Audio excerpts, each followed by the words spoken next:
ভাই কোথা থেকে আসলেন? এই তো ভাই বাজার থেকে আসলাম। কি মাথায় এগুলো? পেঁয়াজ। পেঁয়াজ কত করে নিল? ভাই 30-40 টাকা নিল। কয় কেজি আছে এখানে পেঁয়াজ? এই 10 কেজি আছে। এত কম, 30-40 টাকা? তো ভাই আপনি কি কাজ করেন? এই তো ভাই মানুষের বাড়িতে আছে খাই। তো ওভাবে কি দিন যায়? এদিন যায়।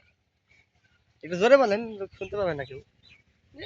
কি করা যাবে? আচ্ছা, আপনার ওইভাবে দিনে ইনকাম কত বলেন তো প্লিজ। এই তো ভাই 2-3 হাজার হয়। 2-3 হাজার? আপনার ছেলে মেয়ে কয়টা কয়টা?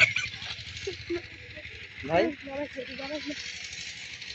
এই আমার এই পাশে যে ভাইটাকে দেখছেন, ইনি হলো বললো কি লোকের পেটে চাইছে খায় আর কি। এখন এদিক দিয়ে বাসায় দিক দিয়ে এখন তার একটা ইনকাম আমি ধরা দিয়ে চাচ্ছি, তিনি নিবে না বলতেছে।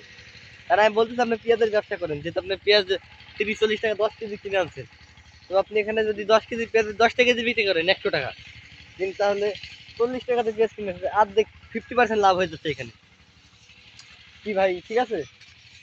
আর এই ভাইয়ের বললো যে এ, দুইটা সন্তান না ভাই? দুইটা? কি করে হাসলেন না ভাই, কিছু বলেন ভাই প্লিজ।